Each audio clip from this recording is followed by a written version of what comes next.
నమస్తే. నేను మీ బాబీ వర్ధన్. బీబీసీ వాయిస్ ఛానల్‌లోని కామెంటరీ బాక్స్ కార్యక్రమానికి స్వాగతం. ఈ వారం వార్తా సమాహారం ఏంటో పరిశీలిద్దాం. కొన్ని ముఖ్యమైన అంశాలు ఈ వారంలో హల్చల్ చేశాయి. వాటిల్లో ముఖ్యమైనది ఆంధ్రప్రదేశ్ ప్రభుత్వం మెడికల్ కళాశాలలను ప్రైవేట్ పరం చేయబోతుందనేది. అంటే ప్రైవేట్ పరం కాదు, పీపీపీ మోడ్‌లోకి తీసుకురాబోతుందని. జగన్మోహన్ రెడ్డి ముఖ్యంగా విపక్షాలు వామపక్షాలతో సహా దీని మీద విరుచుకుపడ్డాయి. ఏంటి దీని వెనక ఆంతర్యం అంటే, జగన్మోహన్ రెడ్డి ముఖ్యమంత్రిగా ఉన్న రోజుల్లో ఏకంగా 17 మెడికల్ కాలేజీలకు అనుమతి తీసుకొచ్చి వాటిని నిర్మాణం కూడా ప్రారంభించారు. 5 మెడికల్ కాలేజీలకు ఆల్రెడీ అడ్మిషన్లు నిర్వహించారు, వాటిని ప్రారంభించారు. మరో 4 మెడికల్ కళాశాలలు ఆల్మోస్ట్ కంప్లీట్ అయిపోయి ప్రారంభానికి సిద్ధంగా ఉన్నాయి. అయితే కూటమి సర్కార్ వచ్చిన తర్వాత వాటి మీద అంత బాగా శ్రద్ధ చూపలేదని ఒక విమర్శ వచ్చింది. ఇప్పుడు సడన్గా వాటి తాలూకు ఖర్చు ఎక్కువైపోతుంది, అందువల్ల వాటిని పీపీపీ మోడ్లోకి తెస్తున్నాం, ప్రభుత్వం అంత ఖర్చును భరించలేదు అని కూటమి నేతలు నిర్ణయించి దాన్ని ప్రకటించారు. ఓ జీవో కూడా తీసుకొచ్చారు.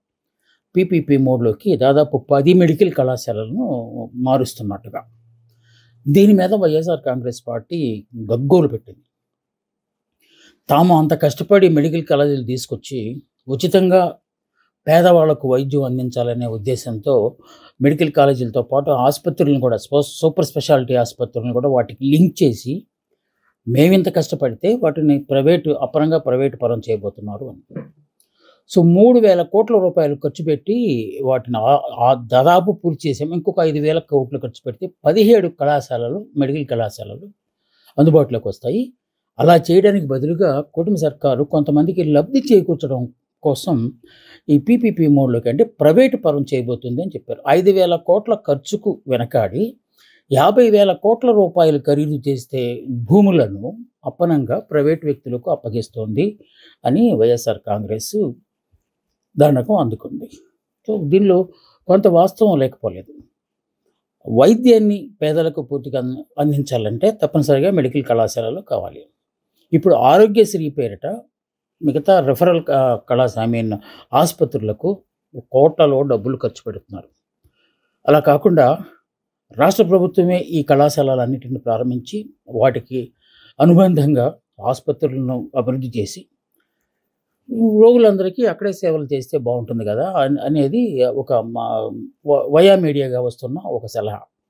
దీన్ని ప్రభుత్వం ఏ విధంగా తీసుకుంటుందో, ఇప్పుడు ఆల్రెడీ 10 కళాశాలలను పీపీపీ మోడ్లోకి తీసుకొస్తూ జీవో తీసుకొచ్చింది కనుక ఆ జీవో పట్ల పునర్పరిశీలిస్తుందా అనే అంశాన్ని పరిశీలించాలి. అలాగే పులివెందులలో ఆల్మోస్ట్ అక్కడ మెడికల్ కళాశాల పూర్తయిపోయింది. కేవలం అక్కడ పనిచేసే సిబ్బంది, అంటే డాక్టర్లు అలాంటి వాళ్ళకు క్వార్టర్స్, నివాస సముదాయం సిద్ధమవుతుంది. ఈ ఏడాది వాటికి ఆ కళాశాలకు అడ్మిషన్లు తీసుకురావచ్చు మామూలుగా అయితే. కానీ కూటమి ప్రభుత్వము ఈ ఏడాది మాకు అడ్మిషన్లు వద్దు అని చెప్పి లేఖ రాసిందని చెప్పి దాన్ని కూడా వైఎస్ఆర్ కాంగ్రెస్ ఒక గట్టి అంశంగా తీసుకొని మాట్లాడుతున్నట్టు కనిపిస్తుంది.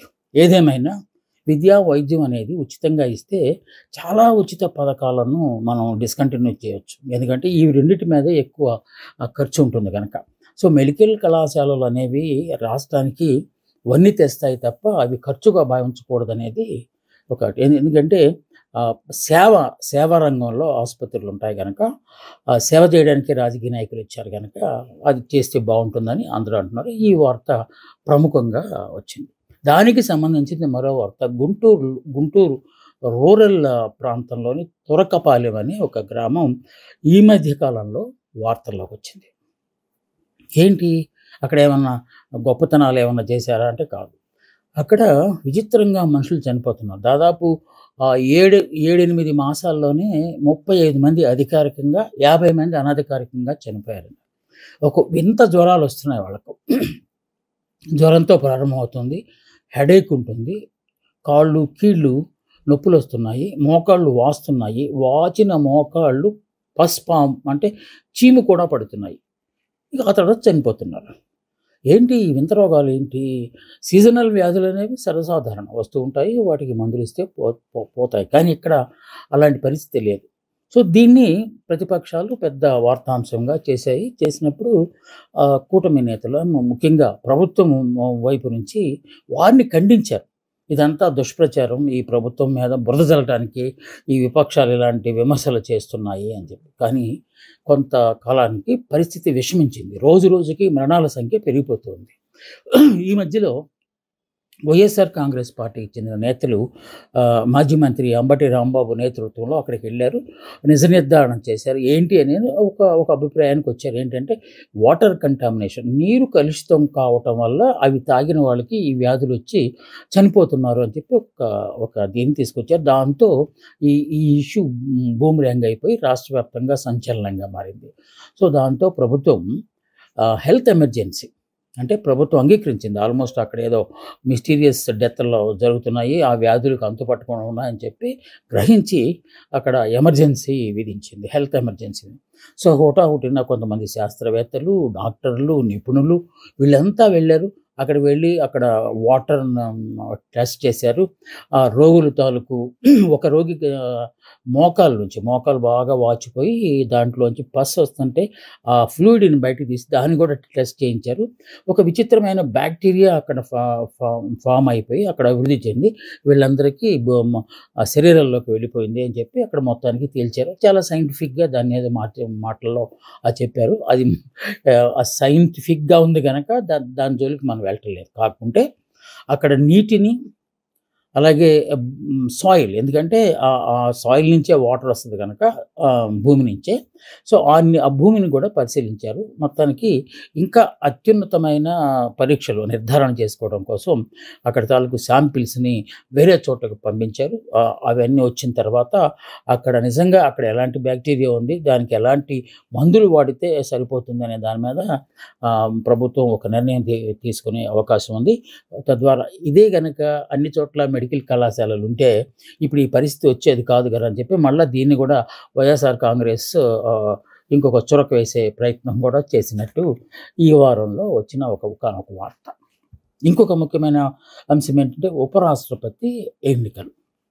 గతంలో మన రాష్ట్రం నుంచి వెంకయ్యనాయుడు గారు ఉపరాష్ట్రపతి అయ్యారు. ఆ తర్వాత ధన్ఖడ్ ఉపరాష్ట్రపతి అయ్యారు.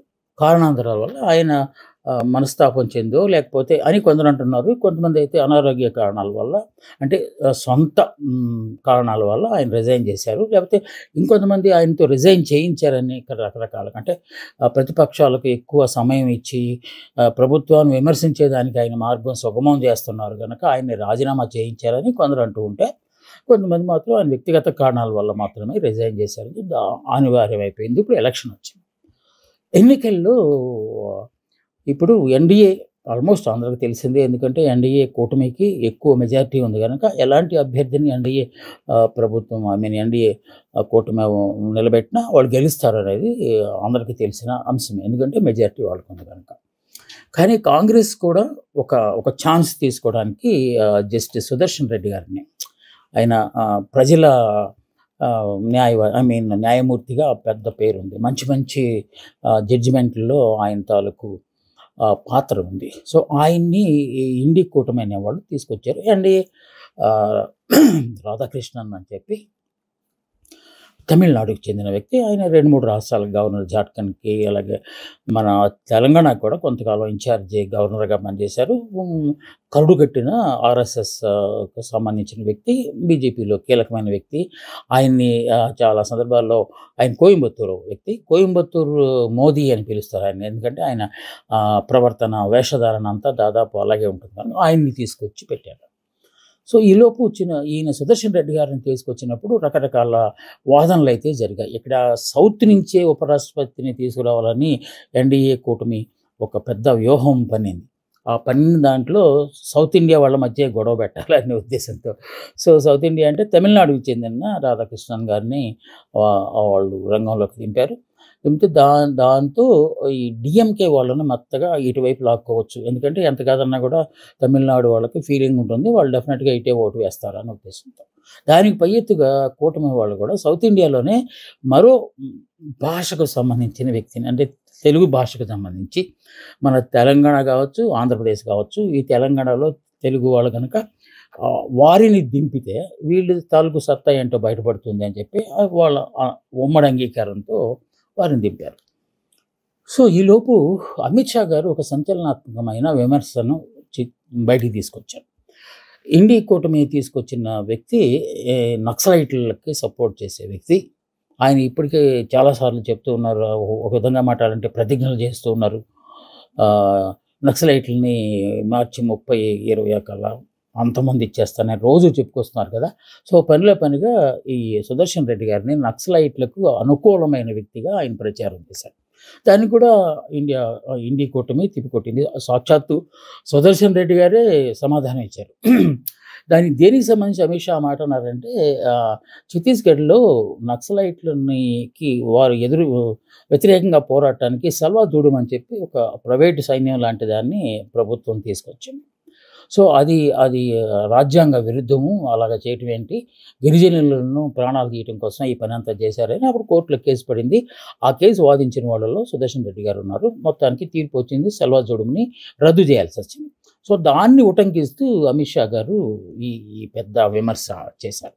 దానికి సుదర్శన్ రెడ్డి గారు కూడా ధీటుగా సమాధానం ఇచ్చారు. ఇది సుదర్శన్ రెడ్డి ఒక్కడే ఇచ్చిన తీర్పు కాదు, సుప్రీంకోర్టులో మరికొంతమంది న్యాయమూర్తులు కూడా దీనిలో భాగస్వాములు అయ్యారు, వాళ్ళందరిని కూడా మీరు అంటారా అని చెప్పి ఆయన అన్నారు. మొత్తానికి అది అలా సర్దుమడిగింది.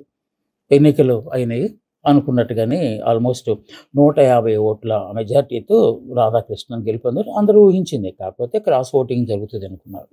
ఆశ్చర్యం ఏంటంటే ఇండి కూటమిలోకి రావాల్సిన కొన్ని ఓట్లు కూడా క్రాస్ ఓటింగ్ జరిగి ఒక 50 ఓట్లు దాకా అటు. ఎందుకంటే ఇండి కూటమి మొత్తానికి కలిపి 150 ఓట్స్ ఉండాలి, కానీ 350 ఓట్స్ ఉండాలి. కాకపోతే సుదర్శన్ రెడ్డి గారికి కేవలం 300 మాత్రమే వచ్చాయి. మిగతా 50 ఏమైనట్టు అంటే కొంతమంది ఇటు నుంచి అటు క్రాస్ ఓటింగ్ చేశారని చెప్పి అనుకున్నారు. సో ఆ విధంగా ఉపరాష్ట్రపతి ఎన్నికలు ముగిశాయి. మళ్ళీ సౌత్ ఇండియా నుంచే ఇంకొక ఉపరాష్ట్రపతి దానికి వెళ్ళినట్టు, మన రాజ్యసభ చైర్మన్గా వెళ్ళినట్టు, ఈ దేశానికి ఉపరాష్ట్రపతిగా ఉన్నట్టు అనుకున్నారు. సో ఇది తర్జన భర్జనలు జరిగి మొత్తానికి ఇక్కడ కీలకమైన అంశం, ఇంకొక అంశం ఏంటంటే, ఓడిపోతారని తెలిసి కూడా మా సుదర్శన్ రెడ్డి గారిని రంగంలోకి దింపారని చెప్పి మన తారక్ ఉన్నాడు కదా, కేటీఆర్, ఆయన అన్నారు. ఎందుకంటే బీఆర్ఎస్కు సంబంధించి ఎటువైపు ఓటేస్తారో చూస్తాము అని చెప్పి అనుకుంటున్న దశలో ఆయన ఓడిపోతాడని తెలిసినప్పుడు ఎందుకు వేయాలని చెప్పి వాళ్ళు బీఆర్ఎస్ ఒకటి, అలాగే బిజు జనతాదళ్ ఒకటి, అలాగే అకాలీదళ్ ఒకటి, ఈ 3 పార్టీలు ఓటింగ్లో పార్టిసిపేట్ చేయలేదు. సో షర్మిల గారు మామూలుగా యథాతథంగా ఎప్పుడు జగన్మోహన్ రెడ్డి గారి మీద బాణం వెక్కిపట్టే ఉంటారు కదా ఆవిడ. ఈసారి మాత్రం ఇంకొకరిని కూడా యాడ్ చేసింది. టీడీపీ వైఎస్ఆర్ కాంగ్రెస్ వాళ్ళు బీజేపీకి బానిసలైపోయి అటు ఓటేసుకున్నారు. మన వ్యక్తిని ఓడించడానికి వాళ్ళు కూడా పనిచేసి ఆవిడ దండకం ఎందుకు తీసుకున్నారు, అది మామూలు ఆవిడ అలాగే మాట్లాడతారు కనుక.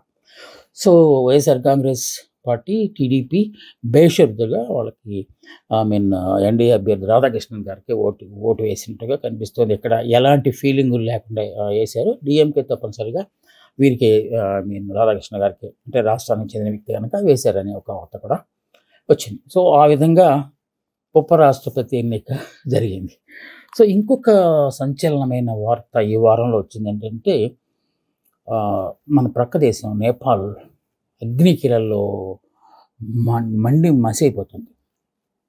ముఖ్యంగా నేపాల్ రాజధాని కాఠ్మండు అగ్నికి ఆహుతైపోయింది. ఎక్కడో చిన్న గొడవలాగా మొదలై ఇప్పుడు దేశం అంతా పాకిపోయి పార్లమెంటు మీదే దాడి చేసి, ప్రధాని ఇంటినే ధ్వంసం చేసి, మంత్రులను తరిమి కొట్టి, వాళ్ళు చచ్చిపోతారని కూడా చూడకుండా ఒక మంత్రి అయితే ఏకంగా గోడ దూకి అది కాలువ ఒడ్డు మీద పడితే ఆ పడిన వ్యక్తి మీద కూడా రాళ్ళు పెద్ద పెద్ద బండరాళ్ళు వేసి చంపాలని చూశారు. ఎందుకు ఇంత ఆగ్రహావేశాలు వచ్చిన ఈ ఉద్యమకారులు అంటే, వాళ్ళు జెన్ జెడ్ అనే పేరుతో ఒక ఉద్యమ కార్యక్రమాన్ని ప్రారంభించారు. వాళ్ళకేంటి ఉద్యోగాలు కావాలి, నిరుద్యోగ సమస్య బాగా పెరిగిపోయింది. అది పెరిగిపోవడానికి ప్రధానమైన కారణం ఏంటంటే అవినీతి. ప్రభుత్వంలో అవినీతి విపరీతంగా పెరిగిపోయింది అని చెప్పి కొంతమంది మంత్రుల్ని, ప్రధానమంత్రితో సహా కొంతమందిని ట్రోల్ చేస్తూ రోజు సోషల్ మీడియాలో వార్తలు అందిస్తూ ఉంటే, ప్రభుత్వం ఏం చేసింది, వీళ్ళ తిక్క కుదరచాలని చెప్పి సోషల్ మీడియా మీద బ్యాన్ విధించింది. సోషల్ మీడియా నిషేధం విధించి. దాంతో ఇంకా పూర్తిగా రెచ్చిపోయారు పిల్లలందరూ. ఒక ప్రక్క మామూలు సామాన్యమైన ప్రజలు, ఎందుకంటే అవినీతి పట్ల వాళ్ళు కూడా బాధితులే కదా! అలాగే అన్‌ఎంప్లాయీస్ వీళ్ళందరూ ఒక్కసారి ఆగ్రహావేశాలు వెల్లుబికి రోడ్ల మీదకొచ్చేసారు. విధ్వంసాన్ని ఆళ్ళు క్రియేట్ చేసేసారు. తగలబెట్టారు. ఏది కనపడితే అది తగలబెట్టారు. పోలీస్ స్టేషన్‌లు తగలబెట్టారు. అన్ని రకాలుగా విధ్వంసం సృష్టించారు. ప్రధానమంత్రి అయితే చేతులెత్తి నమస్కరించి బాబు నేను వెనక్కి తీసుకున్నా అని చెప్పి సోషల్ మీడియా మీద బ్యాన్‌ని ఎత్తేసారు. అయినా సరే వాళ్ళు ఆగలేదు. ఎందుకంటే ఒకసారి అగ్ని రగులుకున్న తర్వాత అది మళ్ళీ తగలబెడుతుంటుంది తప్ప ఆర్పటం అనేది అంత కష్టం కాదు. అది ప్రారంభం అవ్వడానికే చాలా రోజులు పెట్టింది. వచ్చిన తర్వాత దాన్ని ఇంకా ఆపటం ఎవరి వల్ల కాలేదు. అయిపోయింది. మొత్తానికి మిలిటరీ ఇప్పుడు నేపాల్‌ని చేతుల్లోకి తీసుకుంది. కర్ఫ్యూ విధించింది. ఎక్కడి వాళ్ళని అక్కడే కబడ్దారు జాగ్రత్త అన్న సందర్భంలో సడేమయ్య ఈ ఉద్యమం జరుగుతున్నప్పుడు జైలు గోడలు పగలగొట్టుకుని తాళాలు పగలగొట్టుకుని దాదాపు 7,000 మంది ఖైదీలు బయటకు వచ్చారనే వార్త కూడా వచ్చేసింది. వీళ్ళ డిమాండ్ ప్రధానంగా ఏంటంటే ప్రభుత్వాన్ని రద్దు చేయాలి, కొత్తగా ఎన్నికలు పెట్టాలి, అవసరమైతే రాజ్యాంగాన్ని మార్చాలి, అవినీతి నాయకులను ఎన్నుకోకూడదు, ఉద్యోగ అవకాశాలు కల్పించాలి, చనిపోయిన వాళ్ళందరినీ అమరులుగా గుర్తించాలి, ఇలాంటి పెద్ద డిమాండ్లతో వాళ్ళు ముందుకొచ్చారు. సో ఇది కూడా ఒక ప్రధానమైన వార్త. మనం ఈ వీడియో చేస్తున్న సమయానికి ఇంకొక ప్రధాన వార్త కూడా వచ్చింది. అదేంటంటే సూపర్ 6 సూపర్ హిట్ అనే పేరుతో అనంతపూర్లో కూటమి నేతలు పెద్ద బహిరంగ సభ నిర్వహించారు. అశేష జనవాహిని మధ్య ఉత్సవం నిర్వహించారు. దాంట్లో కూటమి ప్రభుత్వం అధికారంలోకి వచ్చినాక రాష్ట్రం ఎంత సుభిక్షంగా మారింది, 5 ఏళ్ల విధ్వంసానికి స్వస్తి పలికి ఇప్పుడిప్పుడే రాష్ట్రం మళ్ళా కోలుకుంటోంది అని చెప్తూ సూపర్ 6ని తాము ఎంత గొప్పగా విజయవంతం చేసింది ఇలాంటి ప్రసంగాలను ఏకరువు పెడితే, అదే సమయంలో మాజీ ముఖ్యమంత్రి జగన్మోహన్ రెడ్డి మీడియా సమావేశం ఏర్పాటు చేసి దానికి పూర్తి వ్యతిరేకంగా దుయ్యబడుతూ సూపర్ 6 అనేది చీట్ అని మొట్టమొదటి నుంచి ఆయన చెప్తూ వచ్చారు. కాకపోతే ఏమి ఘనత సాధించారని ఈ విజయోత్సవాలు నిర్వహిస్తున్నారు మీకు సిగ్గు లేదా అని ప్రారంభించి ఒక్కొక్క దాని గురించి ఆయన చెప్పుకుంటూ వచ్చారు. సూపర్ 6లో మహిళలకు ఫ్రీ అన్నారు. దాంట్లో 17 రకాల బస్సులు ఉంటే 5 రకాల బస్సుల్లో మాత్రమే మీరు వెళ్ళాలి, మీరు ఎక్కడెక్కితే ఎక్కడికైనా వెళ్ళొచ్చు అని చెప్పారు. అనేక చోట్ల దిగి మరో బస్సు ఎక్కాల్సిన పరిస్థితి, అది మోసం కాదా అని ప్రశ్నించారు. అలాగే ఆడబిడ్డ నిధి కింద ప్రతి మహిళకు 1,500 రూపాయలు ఇస్తానన్నారు. అవి ఎక్కడిచ్చారు, ఎప్పుడు ఇచ్చారు, అది దగా కదా. అలాగే నిరుద్యోగ భృతి 3,000 రూపాయలు ఇస్తానన్నారు. అసలు దాన్ని ఊసే ఎత్తకుండా మర్చిపోయారు. రైతుల్ని తొలిసారి రోడ్లు ఎక్కించారు. యూరియా కోసం వాళ్ళు బారులు తీరి ప్రాణాలు పోగొట్టుకుంటుంటే దాన్ని ఏదో గోండాల కింద మీరు చేశారు. మరి ఎన్ని ఘనకార్యాలు మీరు చేసి విజయోత్సవ సభలు ఎలా నిర్వహించుకుంటారు అని చెప్పి ఆయన అక్కడ మీటింగ్ జరుగుతున్నప్పుడే ఇక్కడ మీడియా మీట్ పెట్టి మొత్తం ఎద్దేవా చేయటం మొదలుపెట్టారు. కానీ కూటమి నేతలు కూడా ధీటుగా స్పందించారు. జగన్మోహన్ రెడ్డి ఎలా మాట్లాడడానికి ఎలా మాట్లాడతాడు, అక్కస్తో మాట్లాడుతున్నాడు, ద్వేషంతో మాట్లాడుతున్నాడు. అలాంటి వ్యక్తులు రాజకీయాల్లో రావడం అనేది జరగకూడదు. సో ఒకవేళ వైకుంఠపాడిని మర్చిపోయి మీరు మళ్ళా మీరు కూటమి నేతలన్నా ఎన్నుకుంటే తప్ప మళ్ళీ ఈ సంక్షేమం అనేది కంటిన్యూ కాదు అని చెప్పి వీళ్ళంతా కూటమి నేతలంతా చెప్పారు. ఈ వార్త కూడా ఈ వారంలో ప్రముఖంగా వచ్చింది. సో ఇది ఈ వారపు వార్తా సమాహారం. మళ్ళీ నేను వచ్చే వారం మరికొన్ని తాజా వార్తలతో నేను మీ ముందుకు వస్తాను. అందాక సెలవు. నమస్తే, మీ బాబీ వర్ధన్.